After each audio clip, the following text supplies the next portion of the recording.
Éxodo capítulo 6, versículo del 6 al 8. Por tanto dirás a los hijos de Israel, yo soy Jehová, y yo os sacaré de debajo de las tareas pesadas de Egipto, y os libraré de su servidumbre, y os redimiré con brazo extendido y con juicios grandes.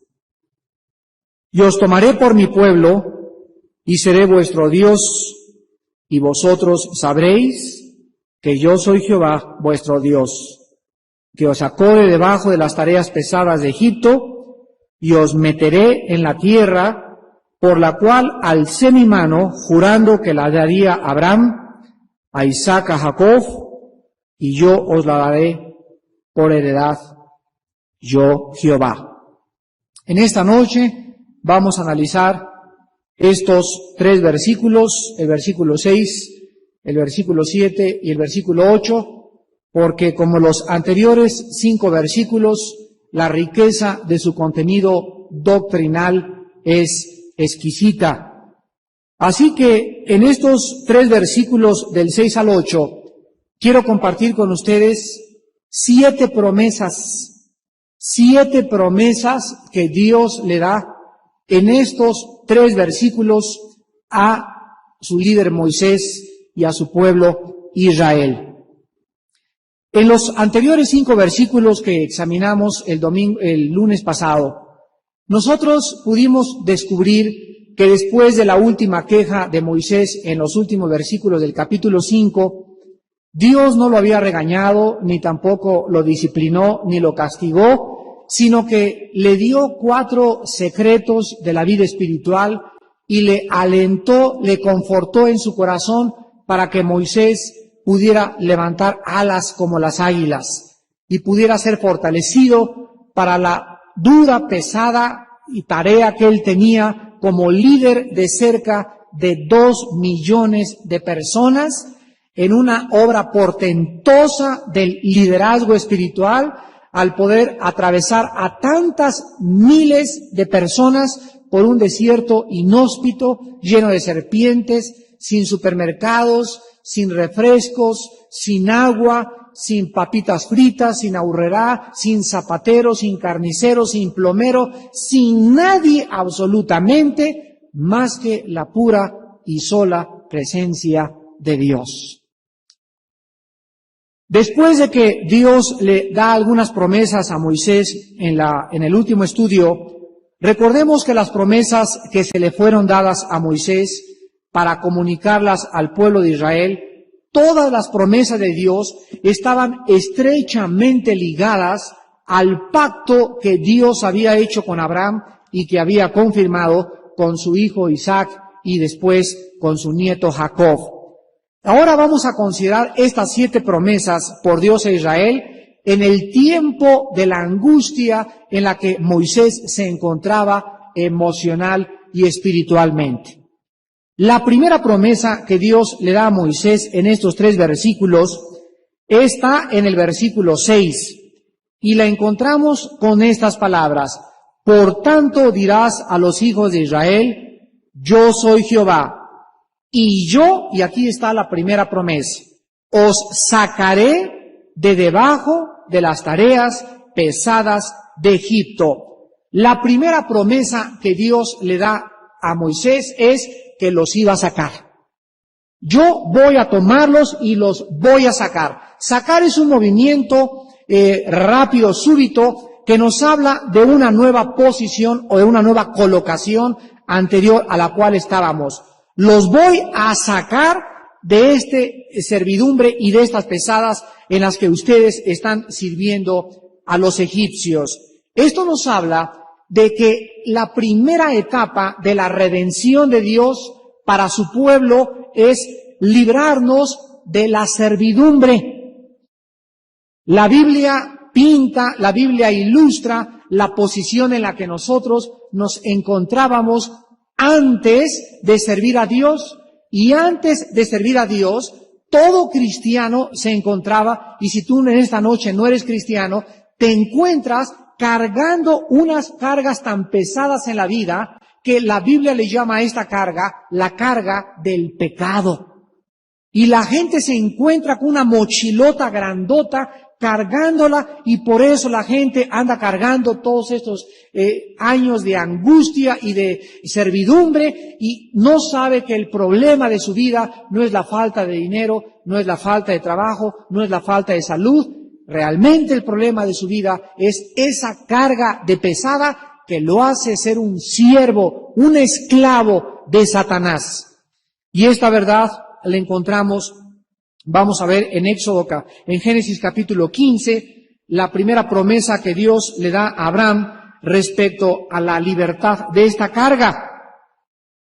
Dios pues había prometido a Abraham que los judíos iban a ser librados de tantos años de dura servidumbre en Egipto, que ilustra, repito, la servidumbre del pecado del ser humano. Y dice en Génesis 15, del 13 al 16, de qué forma Dios había prometido esta libertad de la servidumbre a Israel desde los tiempos de Abraham. Dice en Génesis 15, del 13 al 16, entonces Jehová dijo a Abraham, ten por cierto que tu descendencia morará en tierra ajena y será esclava allí y será oprimida 400 años. Vean de qué forma tan exacta Dios había prometido ya esta esclavitud en la que los judíos iban a estar en Egipto. Y dice el versículo 14, mas también a la nación a la cual servirán, juzgaré yo. Y después de esto saldrán con gran riqueza, y tú vendrás a tus padres en paz, y serás sepultado en buena vejez, y en la cuarta generación volverán acá, porque aún no ha llegado a su colmo la maldad del amorreo hasta aquí. Entonces Dios promete en el pacto abrámico los números de años que iban a servir, cómo iban a ser librados, y la causa por la cual ellos serían librados, por la maldad del pueblo de Egipto. Ahora comparen esto con Mateo capítulo 11 en el Nuevo Testamento, en el versículo del 28 al 30, Mateo 11, del 28 al 30, de qué forma el Señor Jesucristo invita a la gente a ser librada de esta esclavitud y de esta servidumbre en medio de la cual viven. Dice Mateo 11 del 28 al 30, por las palabras de Jesucristo, venid a mí, todos los que están, ¿qué cosa dice? Vean de qué forma Cristo retrata e ilustra a la gente, trabajados y cargados, trabajados y cargados, y yo, no las pastillas Valium, ni las pastillas que te da el psiquiatra, ni tampoco el viaje que tú hagas, dice, yo os haré descansar. Realmente el alma humana encuentra su descanso por primera vez al venir a la cruz, y como dice la película esa del peregrino de Juan Bunyan y el famoso libro del peregrino, llega el peregrino a la cruz del Calvario y deja ahí su mochila y ahí deja su carga, y comienza el peregrino a darse cuenta que ha sido libertado de una gran pesada carga que traía cargando y que era nada más ni menos que el pecado. Y dice a continuación Jesucristo, lleven mi yugo sobre vosotros y aprendan de mí, que soy manso y humilde de corazón, y hallaréis descanso para vuestras almas, porque mi yugo es fácil y ligera mi carga. Aquí Cristo nos dice que la conversión de Satanás a Él es un cambio de cargas. Antes las cargas que teníamos eran cargas que no nos eran quitadas las 24 horas, que nos ahogaban y que nos aprisionaban y nos hacían y nos convertían en esclavos verdaderamente asalariados, como un capataz que está todo el día chicoteando a los esclavos. Así era nuestra vida antes de conocer a Cristo. Y dice Jesús que cuando venimos y le dejamos la carga del pecado a Él, Él pone inmediatamente a nuestra vida un yugo Un yugo es cuando dos bueyes andan juntos arando en el campo, y es una cosa que los une a los dos para que no se vaya uno para acá ni el otro para allá. Pues cuando venimos a Jesucristo no somos emancipados para tener un libertinaje total. La libertad cristiana no consiste en decir, ya soy librado y ahora no soy esclavo de Satanás, ahora puedo hacer lo que me da la gana. No, de ninguna manera. Hemos sido llamados para ser libres, pero no libres para hacer lo que nos da la gana, sino libres para hacer el bien. Dice Gálatas 5:13, a libertad fuimos llamados, solamente que no usemos la libertad como una ocasión para la carne. Entonces Cristo nos pone un yugo y nos dice que el yugo que Él nos pone es fácil y que el yugo y la carga que nos pone no es difícil de cargar. Hay personas que me encuentran y me dicen, es que es muy difícil todo lo que pide Cristo y cumplir los 10 mandamientos y hacer otro y hacer aquellas cosas. La vida cristiana, dice mucha gente, es muy difícil, ya no quiero seguir en ella. La vida cristiana sí es difícil sin Jesucristo. Pero cuando tú tienes a Cristo de tu lado todos los días y tienes comunión con Él y en la palabra comulgas con Él, la vida cristiana es muy fácil de llevar porque Él comienza a cargarte y a comenzar a pelear por ti y a llevar las cargas que tú y yo no podemos llevar. Entonces Cristo invita a la gente a que vengan a Él porque solo en Él se encuentra el verdadero descanso para nuestras almas. ¿Y por qué cristianos no han encontrado este descanso? Dios le dice a Egipto, los voy a sacar de la dura servidumbre del pueblo egipcio. Los cristianos hemos sido sacados, arrebatados de Satanás para que se nos sean quitadas las cargas. Pero hay cristianos, vamos a ver en la última promesa, que no han podido entrar a este descanso por incredulidad. Nada más por la incredulidad, por desobedecer la palabra de Dios. Vayamos a la segunda promesa. Y en el versículo 6 también de Éxodo 6 encontramos ahí mismo la segunda promesa dada a Moisés, dada a los judíos y que nos ilustran estas 7 promesas, la redención en el Nuevo Testamento de la libertad de la esclavitud del pecado. Dice en el versículo 6 la segunda promesa y dice así, los libraré de su servidumbre. O sea, la primera promesa es sacarnos de las cargas pesadas de Egipto y la segunda es librarnos de la servidumbre. Esto era algo más que librarlos de las pesadas cargas, era la emancipación total. Un esclavo puede ser vendido a otro esclavo, pero seguir llevando la esclavitud del otro amo. Y por eso hay una palabra en el griego que se usa para redención en Romanos 3, 23 y 24. Y cuando vean ustedes la palabra redención o redimidos, es la palabra griega exagorazo, que significa 2 cosas. La palabra griega exagorazo, que se tradujo redención, significa ser libertados de un mercado de esclavitud y ser puestos en libertad. O sea, un esclavo puede ser librado y comprado y después decirle, ahora te pasas a servir a ese amo. Pero la redención que Dios nos da es una emancipación total de la servidumbre y de las pesadas cargas de la esclavitud. Y ahora nosotros somos redimidos totalmente para ser librados de un capataz.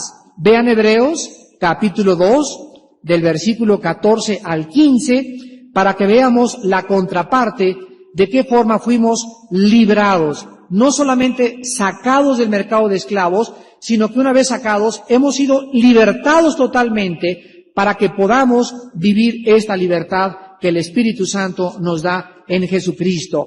Y dice Hebreos 2, 14 y 15. Así que por cuanto los hijos participaron de carne y de sangre, Él también participó de lo mismo, para destruir por medio de la muerte al que tenía el imperio de la muerte, esto es, al diablo. Y vean lo que dice aquí, y librar.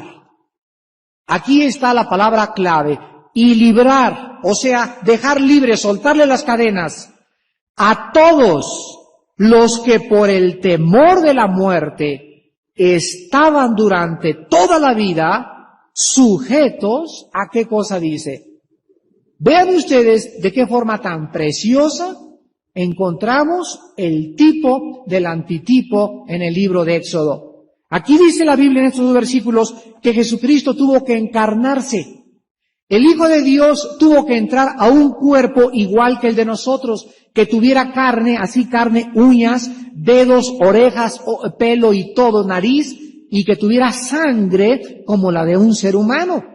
Y dice la Biblia que el propósito de la redención, de la encarnación de Jesucristo, era destruir a través de su muerte en la cruz del Calvario al que tenía, dice aquí la Biblia, el imperio de la muerte. En otras palabras, la Biblia dice que Satanás es antes de que nos convirtamos y era el rey de la muerte. Él era el que estaba en un castillo y él usaba la muerte, el miedo a lo desconocido, el miedo al más allá para poder manejar y manipular a la gente y convertirlas en esclavos. Y la Biblia dice en este versículo que el miedo hace a la gente esclava. ¿Tú tienes algún temor en esta noche? ¿Tienes temor de que vas a morir? ¿Tienes temor de que te vas a quedar sin trabajo? ¿Tienes temor de que algún día vas a perder a tu esposo o a tu esposa? Cualquier temor que tú tengas es tormento del corazón. Y dice 1 de Juan 4:18 que en el amor no hay temor. Porque aquella persona que teme vive atormentada. De donde la persona que vive atormentada no ha sido perfeccionada en el amor. Pero el perfecto amor de Dios echa fuera el temor. Entonces vemos que cuando el temor entra a nuestro corazón, el temor es la antítesis de la fe. Cuando Adán cayó en pecado, aquello que dominaba a Adán, que era confiar en Dios, que era saber que iba a amanecer y habría frutas y no tenía por qué preocuparse, en el momento que Adán se separa de Dios, lo primero que entra a Adán, lo que sustituye a la fe de Adán fue el miedo. Y dice Génesis 3, se escondió de Dios. Tuvo temor de Dios. Ahí entró el temor a lo desconocido. El temor a Dios, el temor a sus leyes, el temor a la muerte, el temor al mañana, el temor a tantas cosas. La gente tiene y vive dominada por el miedo. Miedo de viajar, miedo de subirse a un coche, miedo de esto, miedo a aquello. Y ese miedo, esa incertidumbre, comienza a crecer como una planta venenosa dentro de nosotros. Y ese miedo comienza a dominar y a paralizar nuestra mente. Porque el miedo paraliza la voluntad. Y en cuanto el ser humano vive dominado por el temor, el ser humano regresa a la esclavitud de donde la sacó Dios. Entonces, Dios ha hecho una obra portentosa con la muerte de Cristo porque nos ha librado del miedo a la muerte. Y por eso durante 350 años la historia de la Iglesia nos retrata a un grupo de hombres que se llamaban cristianos, que se enfrentaron al Coliseo romano, se enfrentaron a los leones, se enfrentaron a las antorchas, los hicieron pilas humanas, les arrancaron las uñas, la carne, el pelo, los párpados, las pestañas con pinzas calientes, veían a morir a sus hijos en el Coliseo, y todo porque se enfrentaban a la muerte cantando. Dice el historiador Josefo, Plinio y Flavio que Nerón gritaba, ¡cállenlos! ¿Por qué están cantando ahí en el Coliseo romano? ¿Que no tienen miedo? Y es que ellos sabían y habían verdaderamente creído aquel que dijo, yo soy la resurrección y la vida. Y no tengan miedo al que puede destruir su cuerpo, más bien tengan miedo al que puede echar el alma y el espíritu en el infierno. Entonces, cuando el cristiano cobra conciencia total, que lo más que podemos perder es la vida, ¿qué nos pueden quitar más que la vida? Nada, nos pueden quitar la casa, nos pueden quitar todo, y lo último que nos pueden quitar, lo que más vale es la vida, y así vamos de gane.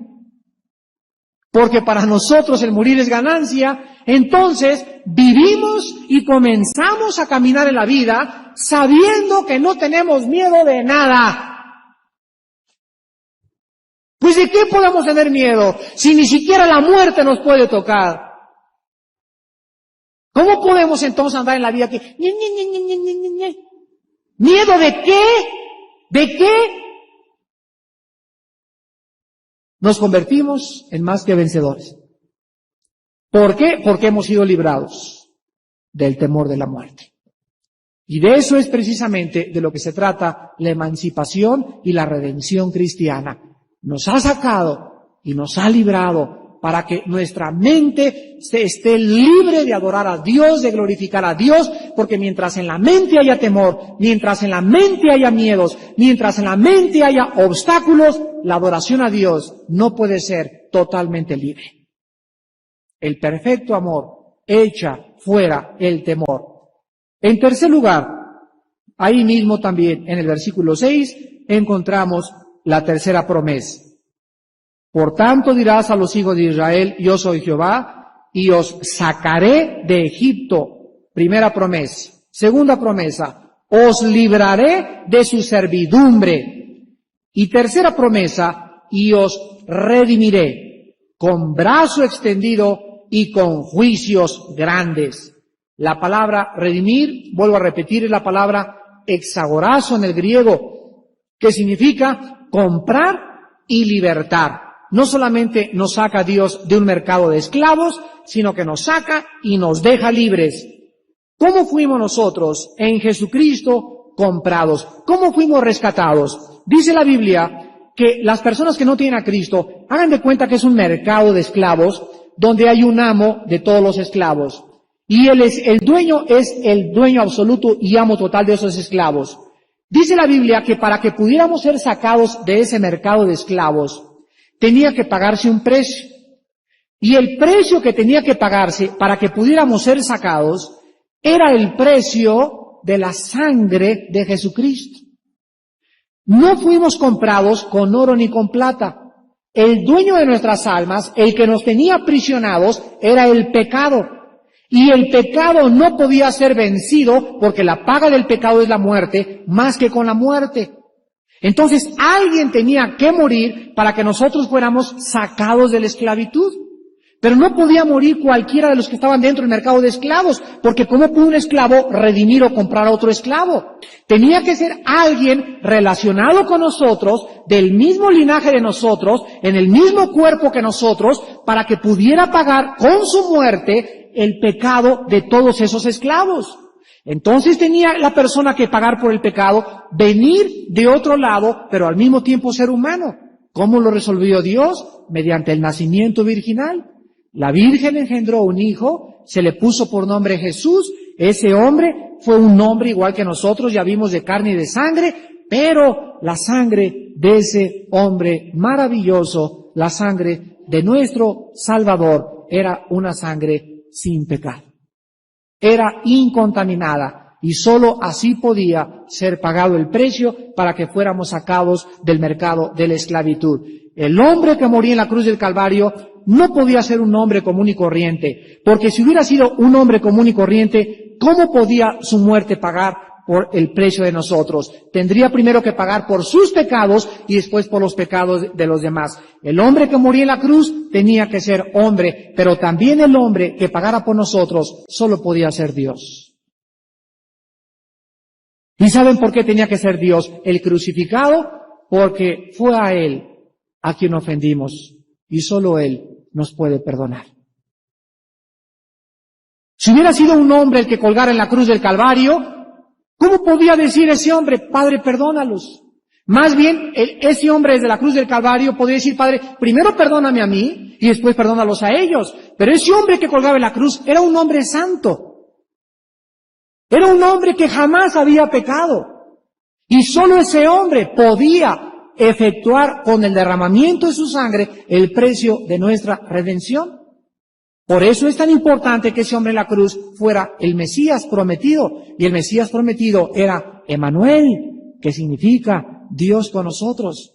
Solo un hombre en la cruz de Calvario podía decir, Padre, perdónalos, ¿Por qué? Porque el hombre que moría en la cruz de Calvario era Dios y era hombre. Y esta es la maravillosa historia de la salvación del ser humano, que Dios en la persona de su Hijo Jesucristo viene y nos redime. Y dice el versículo 6 de Éxodo, con brazo extendido y con juicios grandes. ¡Qué grande fue nuestra salvación! ¡Qué increíble la transformación de un borracho en una persona sobria! ¡Qué increíble la transformación de un adúltero en un hombre fiel a su esposa! ¡Qué increíble la transformación de un muchacho rebelde a su familia en un muchacho humilde y manso ante sus padres! Esta es la grande manifestación del brazo extendido y el poder de Dios. Y el que no haya sido redimido con este poder no le ha amanecido. En cuarto lugar, en el versículo 7 encontramos la cuarta promesa. No solamente promete Dios sacarlos, librarlos, redimirlos, sino que en el versículo 7 dice, y os tomaré por mi pueblo. Una vez que hemos sido sacados, puestos en libertad y rescatados, dice Dios ahora, o a esos libertados, a esos por los cuales yo morí, se convierten en mi pueblo. Qué cosa más linda saber que ninguna religión lleva a Dios, ni que tampoco todas las religiones llevan a Dios, ni que tampoco cualquier ser humano le puede decir a Dios, Papa Dios. Nadie más que los cristianos. No es cierto que los católicos son el pueblo de Dios. No es cierto que los protestantes son el pueblo de Dios. No es cierto que los mormones son el pueblo de Dios.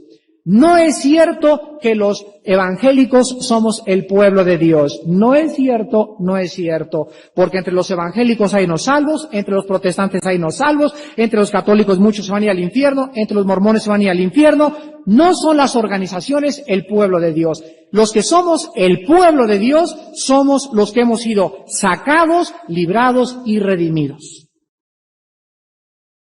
Y tú puedes ser presbiteriano e irte a lo calientito del infierno.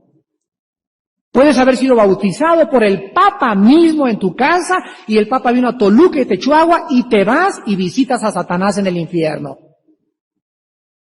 Porque para que tú seas verdaderamente el pueblo de Dios, tienes que convertirte en su hijo. Y esto lo encontramos de una forma maravillosa en Deuteronomio 7, Deuteronomio capítulo 7, que cuando Dios decía, os tomaré por mi pueblo, aquí Dios, qué cosa más profunda, os tomaré por mi pueblo, Dios aquí está diciendo, no todos son mi pueblo.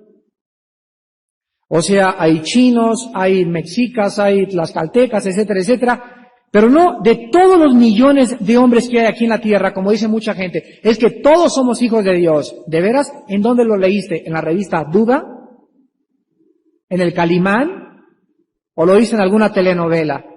Porque en la Biblia se enseña que no todos somos hijos de Dios.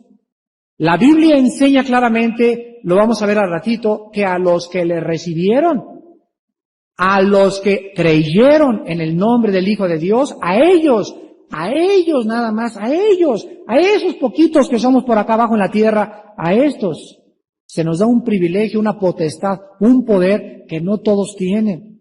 Todos somos criaturas de Dios, chinos, japoneses, mexicanos, pero no todos somos hijos de Dios. Solamente los hijos de Dios son el pueblo de Dios. Y los demás son criaturas de Dios, pero no son su pueblo.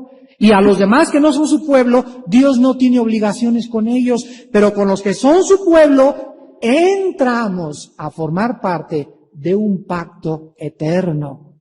Y al entrar a formar parte del pueblo de Dios y al convertirse Dios en mi Padre y al poderle decir yo, Abba, Padre, y Él llamarme Hijo, en ese momento tengo tantos privilegios y tantas promesas, como lo vimos en la clase pasada, que me pertenecen y que tengo que poner en acción, porque no puedo vivir teniendo un Padre tan rico, vivir como limosnero espiritual. En Deuteronomio 7, versículos del 6 al 8, Dios le dice a Israel algo muy, muy importante y muy precioso. Deuteronomio 7, del 6 al 8. Porque tú eres pueblo santo para Jehová tu Dios. Jehová tu Dios te ha escogido para hacerle un, ¿qué dice? Pueblo especial. Pueblo especial. Más que todos los pueblos que están sobre la tierra. No por ser vosotros más que todos los pueblos os ha querido Jehová y os ha escogido, pues vosotros erais el más insignificante de todos los pueblos, sino por cuanto Jehová os amó.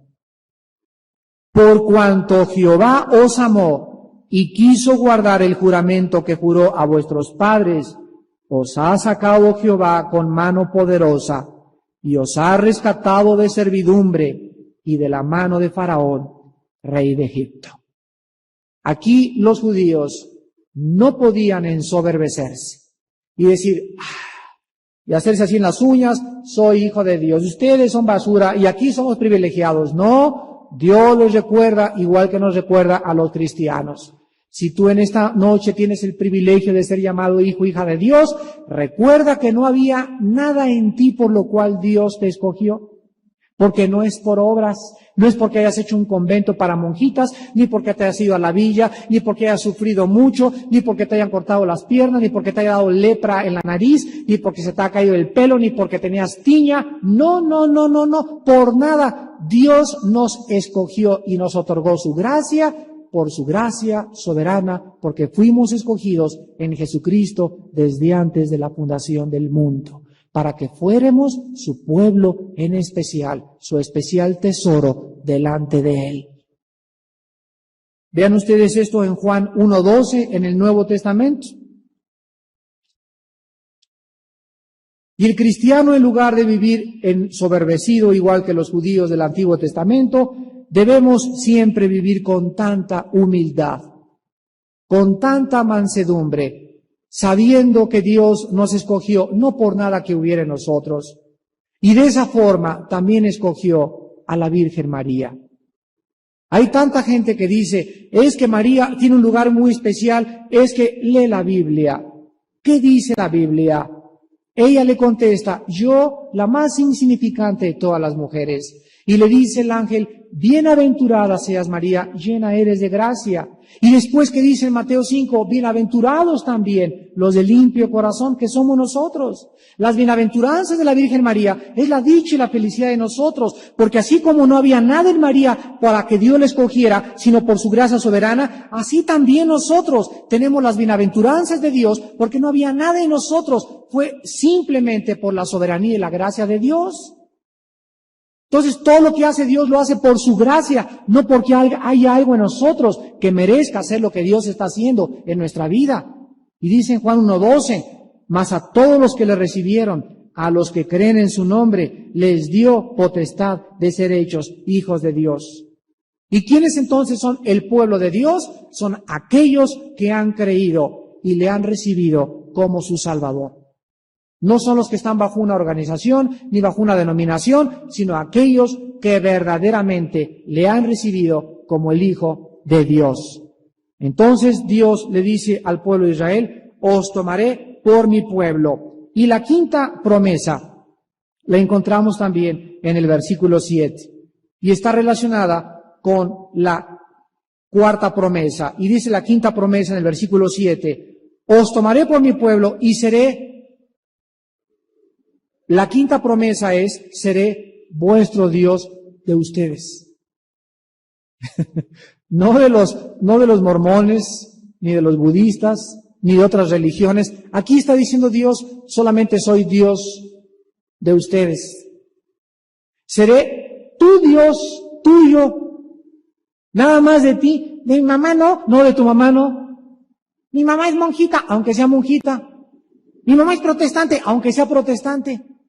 Mi mamá es muy religiosa, aunque sea muy religiosa. Yo soy tu Dios porque a ti te redimí, a ti te salvé. tú creíste en Jesucristo, te lavé con la sangre de Cristo, y en ese momento yo soy Dios tuyo. Entonces todos los que dicen que creen en Dios, también el diablo cree en Dios. Dios es nada más Dios de aquellos que han sido redimidos. Y vean ustedes el privilegio tan grande, porque dice la Biblia que Dios no oye a los pecadores, mas si alguno hace la voluntad de Dios, a ese Dios oye. Juan capítulo 9. Entonces, el privilegio que recibía el pueblo de Israel, esto significaba que era Dios de ellos y no de nadie más. Todos los demás pueblos cananitas tenían a la diosa Astarot, tenían a Baal y tenían a Astoret, la otra deidad cananita, y el mundo también tiene de dioses a la luna, al sol, la astrología, el dinero, tienen de dioses a San Cristóbal, a San Martín de Porres, y se levanta hombres, estatuas, etcétera, etcétera. Y el mundo tiene muchos dioses, el cristiano solamente tiene uno. Y ese Dios es mi Dios. Y por eso, cuando oro en la mañana, le digo, Padre Santo que estás en los cielos, hágase tu voluntad en el cielo como en la tierra. Y dice en Gálatas 4:6 que por cuanto el Espíritu Santo nos ha sido dado, le podemos llamar Abba Padre. Esta palabra en inglés es daddy, que en español es papito, papi. Así es nuestro Dios, así quiere que nosotros lo consideremos como un niño chiquito que le dice papi, papi, y el papá no le hace, sáquese de aquí mosca muerta, no me esté molestando. No, el papá es cariñoso y comprensivo y compasivo, y él se acuerda de su hijo chiquito, y cuando va en el tráfico del centro, el papá, un niño de 5 años, no lo deja suelto en el tráfico. ¿Qué papá va a dejar solo en el tráfico a su hijo? ¿Cómo puede Dios abandonar a un recién nacido que acaba de recibir a Cristo? Hay hermanos que me dicen, hermano, fíjese que se convirtió en el desayuno y se va a ir a Veracruz. ¿No habrá alguna iglesia en Veracruz? Los hermanos creen que la obra es de nosotros, ¿verdad? Vete a Tlaxcala o vete a San Martín de Mixquilucan, Veracruz, vete donde quieras. Si eres hijo de Dios, en donde quiera encontrarás hermanos, encontrarás iglesias en Cristo y encontrarás, si tú buscas a Dios, la forma de alimentar tu alma espiritual. Porque es tu Dios, y Dios no va a dejar ni va a abandonar jamás a nadie por el cual dio la vida en una cruz. Dice en Juan capítulo 10, versículo 14 y versículo 27, de qué forma Cristo se identifica también, nada más con sus ovejas. No todos son sus ovejas, no todas las religiones llevan a Dios. Aunque le digan Dios las religiones, Dios no es Dios de todos, ya lo vimos, es Dios nada más de aquellos que están bajo un pacto de sangre mediante la cruz. Y dice Juan 10, versículo 14, yo soy el buen pastor y conozco a mis ovejas, y las mías me conocen. O sea que cuando Dios voltea a ver los ojos del cielo, Él sabe quiénes son sus ovejas. Imagínense si no supiera Él quiénes somos. Es como el chiste ese, ¿verdad? Que llegó un señor y le dice, iba con sus amigos, ¿qué creen, compadre? ¿Qué? ¿Ves esta mano? Sí, esta mano saludó al presidente López Mateos. Y desde que lo saludé no me la he vuelto a lavar. Y cuando venía López Mateos le dije, ¿qué hubo, Adolfo? ¿Cómo estás? Y le di la mano.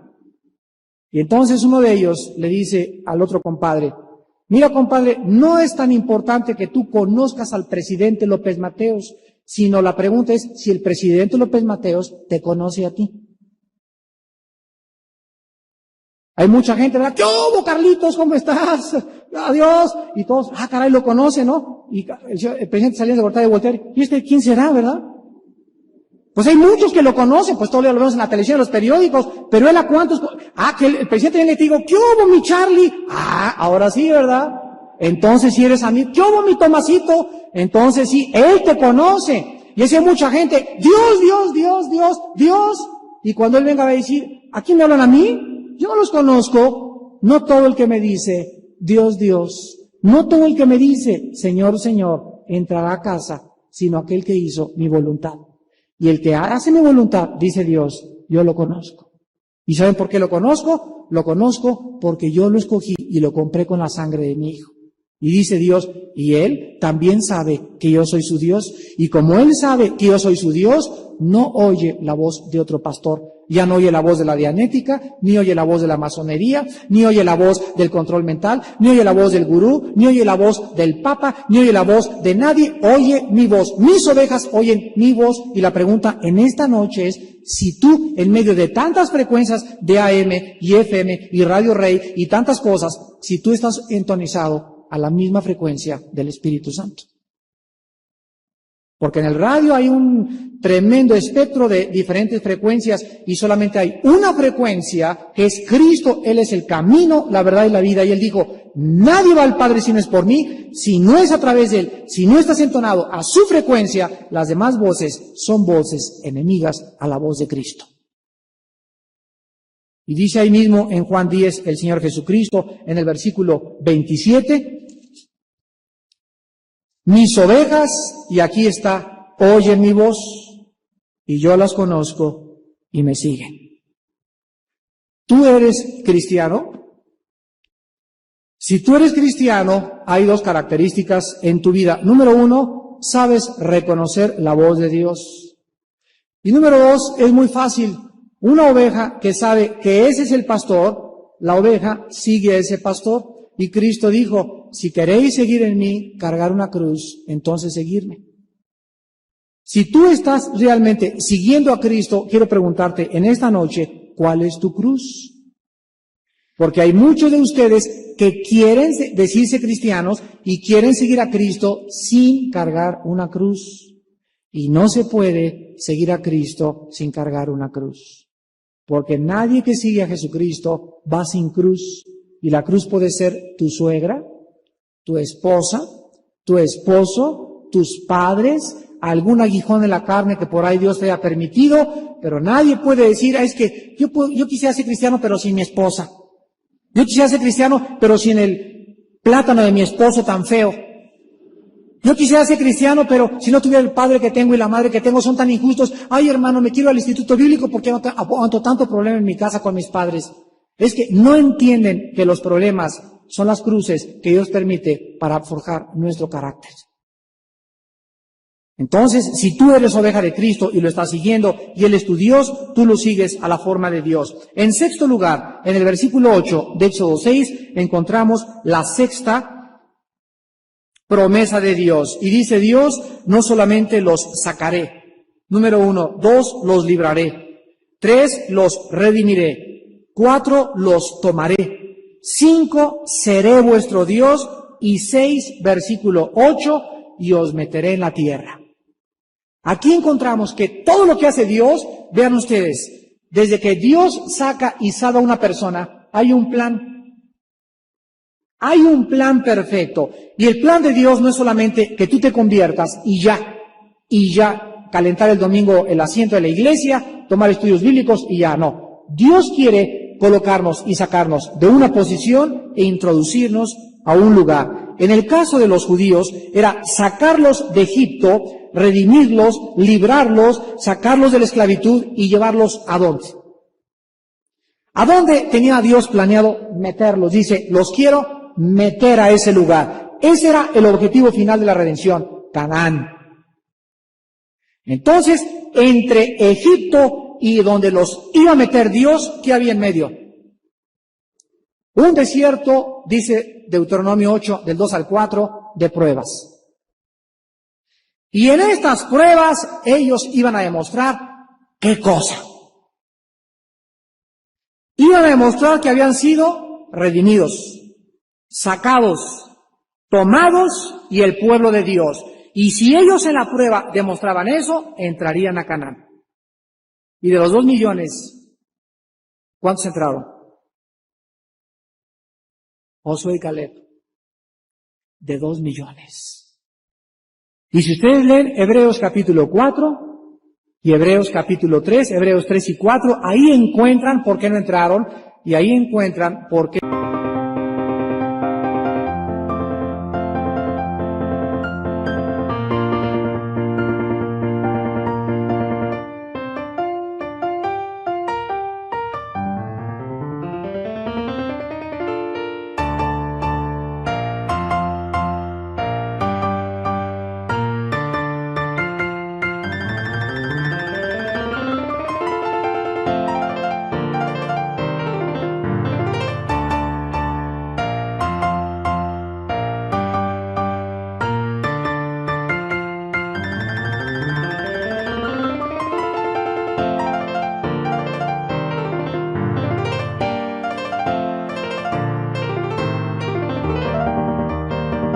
muchos de ustedes, a pesar de que se levantaron el desayuno y fueron a la iglesia y siguieron y aparentemente fueron redimidos y aparentemente, Padre Santo que estás en el cielo, como Judas, al final vendes a tu maestro por 30 miserables monedas de plata.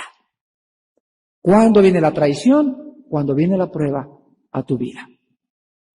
¿Saben ustedes qué pasó en el desierto entre Egipto y entre Canaán? El pecado más grande del pueblo. Lo encuentran en el libro de los Números. Y ahí en el libro de los Números encuentran ustedes a partir del capítulo 4 al capítulo 10 más o menos, que el pueblo comenzó a murmurar de Dios. Lluvia, y mucho sol, y ya me cansé de ti, y dale, y atornilla, y quéjese. ¿No dice la Biblia, gran ganancia es la piedad acompañada de contentamiento? ¿No dice la Biblia que no podemos tener paz si no estamos contentos con lo que tenemos? No, pero yo, hermano, nunca le he dicho a Dios, nunca me quejo. Es que no necesitas decírselo con tu boca, con tu pura actitud hacia la vida. Tu pura actitud cuando te levantas con una jetota de este tamaño. Te acuestas con tu jeta. No estás sujeta, Estás con una jeta. Igual los hombres, les decía hace rato a los líderes de nuestro estudio de 6 a 7, aquí de Eclesiastés, les decía, hermanos, ustedes muchos llegan a su casa con una jetota así, y llegan con el trabajo, con los problemas del trabajo llegan a su casa, en lugar de que al llegar a tu casa, desentiéndete de todititito lo que pasó en el trabajo, allá deja tu despacho, tu consultorio, llega a tu casa, métete a la tina, un baño calientito, tus pantuflitas, mi vida, ¿cómo estás? Mis hijitos, olvídate de todo, no llegues y, ¡chamaco eso! Vieja!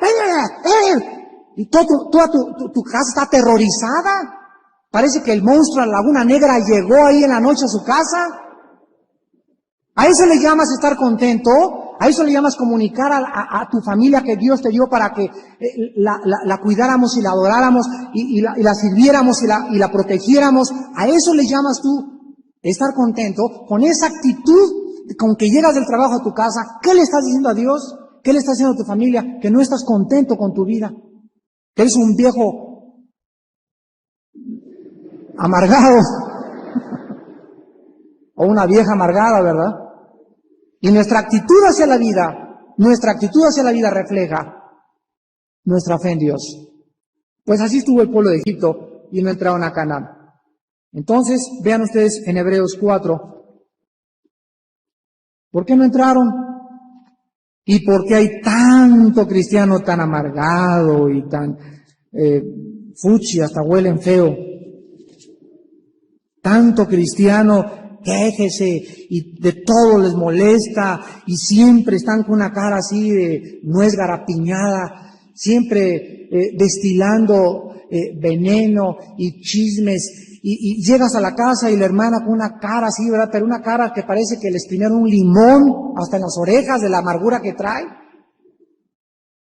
Y esas personas no han entrado a lo que Hebreos 4 dice, no han entrado al reposo de Dios. Y dice en Hebreos 4, del 1 al 5, tomando en cuenta todo lo del Antiguo Testamento, dice, temamos pues, no sea que permaneciendo aún la promesa de entrar en su reposo, alguno de ustedes parezca no haberlo alcanzado, porque también a nosotros se nos ha anunciado la buena nueva, como a ellos. ¿Quiénes son ellos? El pueblo del cual estamos hablando, el pueblo de Egipto. Y dice, pero no les aprovechó el oír la palabra por no ir acompañada de fe en los que la oyeron. O sea, muchos de ustedes han oído estudio tras estudio tras estudio y no les ha servido de nada la Biblia. ¿Por qué? Porque no practican en su casa lo que oyen. Y cuando alguien no practica en su casa lo que oye, se endurece y le ves así en la cara. Así le ves la amargura y la dureza con su esposa, la dureza con sus hijos, y esto y el otro, pero es diácono en la iglesia, y es anciano en la iglesia, y hasta fundó la iglesia, y tiene cara de aguacate. ¿Cuál contentamiento? ¿Cuál gozo? Los hijos lo ven y se espantan. Dicen, si Frankenstein pudiera resucitar, ese es mi papá.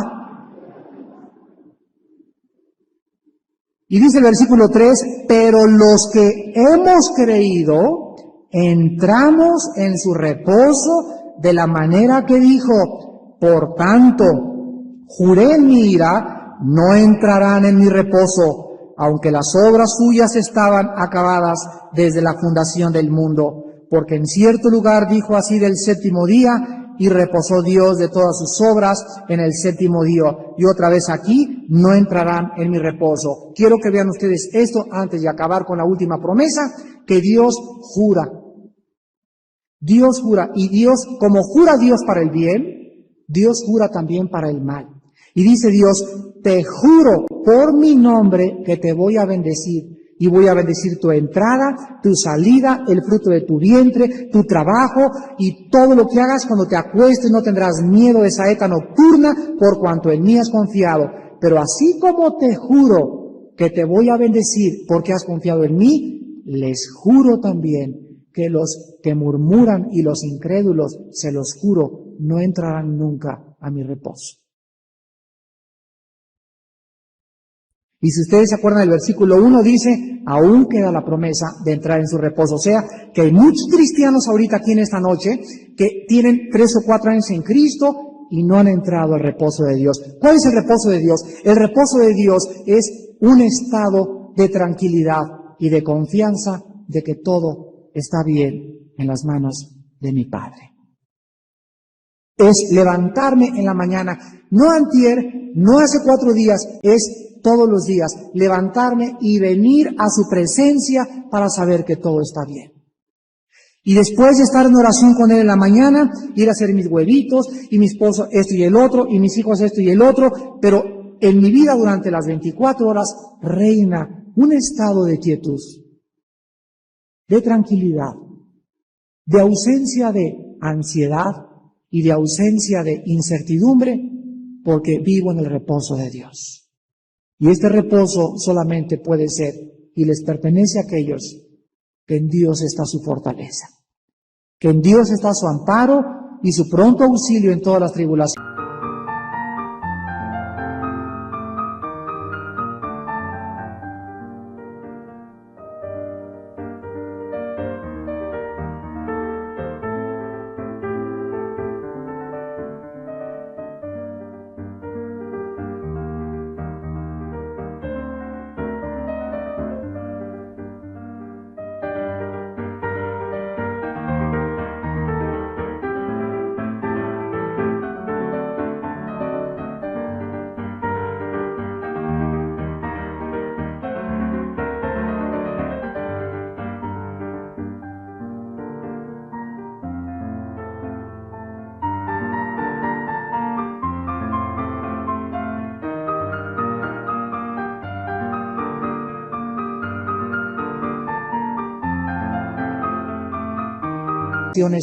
Y en aquellos que dicen, Señor, tú nos has sido refugio de generación en generación. Solo a ellos les pertenece el reposo de Dios.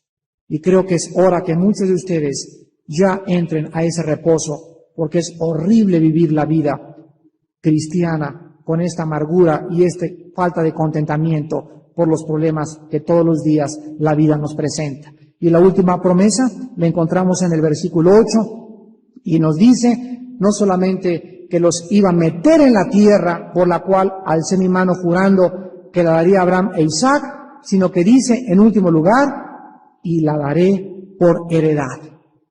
Esta era la final meta de Dios.